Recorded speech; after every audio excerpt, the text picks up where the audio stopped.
बिस्मिल्लाहिर्रहमानिर्रहीम। मुअज़्ज़िज़ नाज़रीन, in camera session में खुश आमदेद। नाज़रीन, स्टेट बैंक ऑफ पाकिस्तान की जानिब से जारी करदा ताज़ा आदाद शुमार के मुताबिक मुल्की ज़र मुबादला ज़ख़ायर 23 दिसंबर तक 11.70 अरब डॉलर रहे। आदाद शुमार के मुताबिक स्टेट बैंक के ज़ख़ायर 29.43 लाख डॉलर कम होकर 5.82 अरब डॉलर रहे, जबकि कमर्शियल बैंकों के ज़ख़ायर 14 लाख डॉलर इजाफे से 5.88 अरब डॉलर रहे। देखा जाए तो इस सूरत हाल में मुल्क की मईशत की ज़बूहाली हर तरफ परेशानी का सबब बन रही है। पाकिस्तान ने रवां माली साल जून के अख्ताम तक 16 अरब डॉलर कर्ज वापस करना है। ज़ाहिर है जो इसी सूरत में मुमकिन है कि मुल्क में डॉलर है और पाकिस्तान की एक्सपोर्ट बेहतर हो, लेकिन सियासी अबतरी और बेबहा कर्ज से मुल्क की मजमूई सूरत हाल नहायत मखदूश करार दी जा रही है।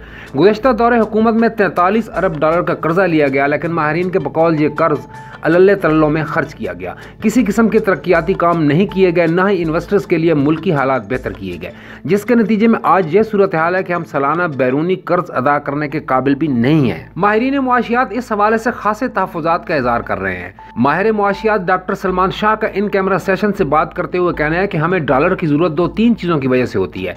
एक तो हमारा करंट अकाउंट खसारा यानी तजारती खसारा, जिसमें एक्सपोर्ट कम है और इम्पोर्ट बहुत ज़्यादा है, चुनाचे ये डिफरेंस भी पूरा नहीं हो पाता है। इसके अलावा आपको 10 से 12 अरब डॉलर सालाना चाहिए होता है जिससे डेफिसिट पूरा किया जा सके।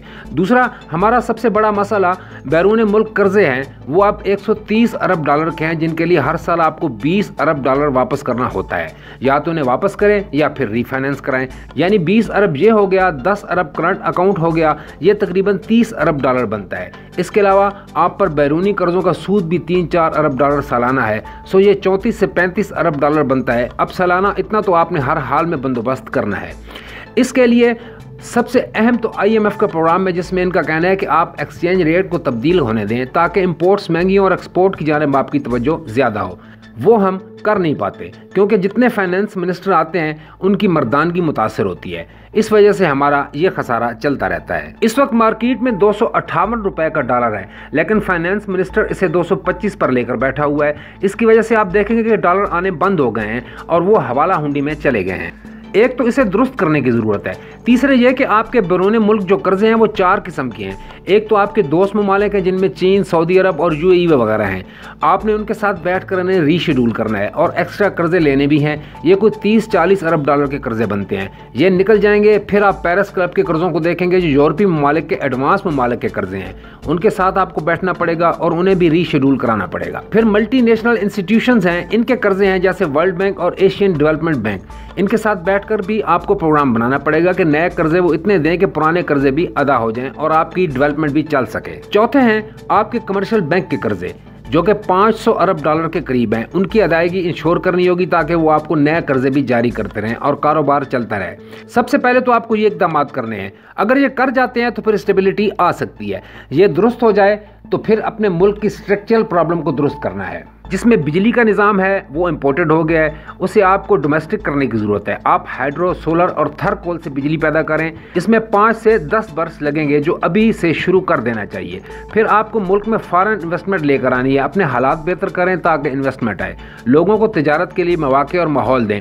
लॉ एंड ऑर्डर को ठीक करना चाहिए, पॉलिटिकल प्रॉब्लम्स दुरुस्त करने चाहिए। अभी इंतशार इतना फैला हुआ है कि आपका रिस्क यूनियन दुनिया में बहुत ज़्यादा है। सबसे बेहतर तो यह है कि आप नया इलेक्शन करा लें ताकि एक मजबूत हुकूमत आ जाए। वो नहीं कर सकते तो कम से कम आपस में सेटलमेंट तो कर लें ताकि रोड मैप दिखाई दे। यानी सियासतदान जाती मफाद तर्क करके मुल्की मफाद को पेश नज़र रखें। चीन एक उभरती हुई मईशत है, आपको इससे फ़ायदा उठाना है और अमेरिका को भी नाराज़ नहीं करना। ये दोनों चीज़ें करना बहुत ज़रूरी है।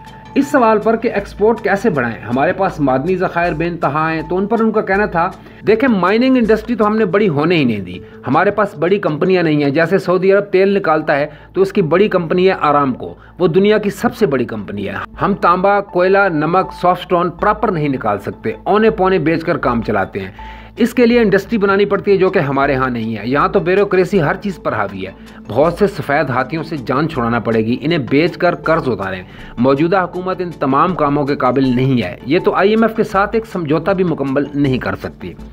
नाजरीन, IMF के साथ जनवरी 23 में मुज़ाकरात का अगला मरला शुरू होने जा रहा है। सूरत हाल ये है कि पाकिस्तान की मईशत अब IMF से अगली किस्त मिलने पर टिकी हुई है और पाकिस्तान के सियासी हालात देखें तो सियासतदान एक दूसरे से दस्तों गिरेबां हैं।